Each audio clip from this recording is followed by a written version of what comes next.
À quelques jours de l'an 2 de l'arrivée au pouvoir du capitaine Ibrahim Traoré, président du Faso, chef de l'État, la RTB, votre télévision vous propose une série de reportages sur les acquis. Et nous parlons d'abord du financement endogène de la guerre. Pour plus d'efficacité dans la lutte contre le terrorisme, le gouvernement burkinabé a en janvier 2023 mis en place le fonds de soutien patriotique. En plus de ce fonds, plusieurs autres initiatives ont vu le jour, notamment la souscription volontaire de cessions sur les salaires des travailleurs, les retenues sur les salaires des travailleurs et les primes. Ahadi Sandaba pour le point. Avec l'arrivée du capitaine Ibrahim Traoré au pouvoir, la lutte contre le terrorisme passe à la vitesse supérieure. Il faut aller vite et bien, et les nouvelles autorités ne veulent plus compter sur un pays tiers. La guerre contre l'hydroterroriste doit d'abord être l'affaire des Burkinabés. C'est dire que le financement pour faire face à la situation est désormais endogène. Déjà, en novembre 2022, le président du Faso annonce les couleurs en renonçant à son salaire de chef d'État et garde sa rémunération de capitaine de l'armée burkinabé afin de montrer cet esprit de sacrifice qui doit habiter chacun des Burkinabés dans la situation actuelle. Dans la même dynamique, les ministres renoncent à 50% de leur salaire du mois de novembre 2022 au profit des personnes déplacées internes. En janvier 2023, le gouvernement acte la création du fonds de soutien patriotique.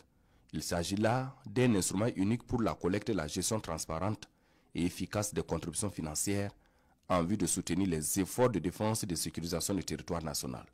En d'autres termes, les ressources du fonds de soutien patriotique sont destinées à financer les dépenses des volontaires pour la défense de la patrie VDP, notamment les rémunérations, les dépenses d'équipement et le carburant.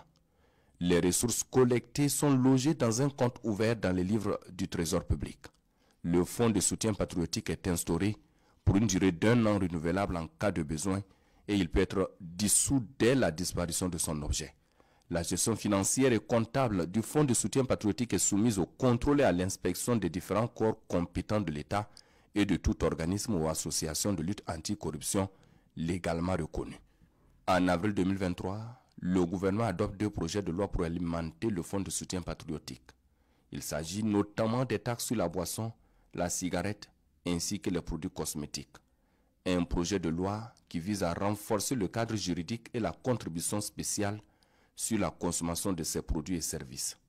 Dans la même logique, le gouvernement burkinabé a examiné et adopté un projet de loi portant modification du code minier en introduisant des dispositions permettant de reverser une partie des ressources du Fonds minier de développement local au Fonds de soutien patriotique.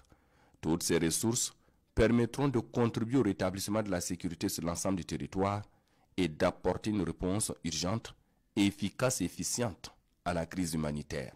À côté de ces initiatives, il y a les contributions volontaires de travailleurs, notamment la cession volontaire sur le salaire.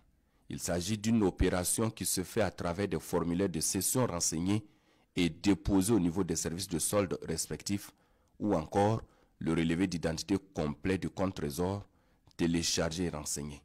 Pour aller plus loin, en janvier 2024, le gouvernement institue une retenue obligatoire de 1% sur les rémunérations des agents publics et des travailleurs du secteur privé et 25% sur les motivations servies au personnel des ministères et institutions, y compris les agents des sociétés d'État et des établissements publics de l'État, pour une durée de 12 mois. Au même moment, le capitaine Ibrahim Traoré renonce toujours pour une durée de 12 mois à son salaire de président et les membres du gouvernement vont aussi céder 5% de leur salaire durant l'année 2024. Les entreprises installées au Burkina Faso consentiront une nouvelle taxe de 2% sur leurs bénéfices nets pour alimenter le fonds de soutien patriotique. Selon le gouvernement, ces mesures permettront d'accroître les ressources financières du fonds de soutien patriotique nécessaires à la lutte contre le terrorisme ainsi qu'à la reconquête et la sécurisation du territoire national. Elles vont également permettre d'améliorer la rémunération et les conditions de travail des VDP. Ainsi, la prime des VDP a connu une augmentation de 33%. Elle est passée de 60 000 à 80 000 francs CFA depuis janvier 2024. Dans le volet financement endogène de la guerre, il faut noter également ces dons en nature des Burkinabés, personnes physiques et morales. Il s'agit de motos, des vivres, du carburant et autres matériels nécessaires à la reconquête du territoire. C'est ainsi que des entreprises, des associations et autres bonnes volontés ont, depuis l'instauration du Fonds de soutien patriotique, apporté leur soutien multiple et multiforme à l'État pour faire face au terrorisme.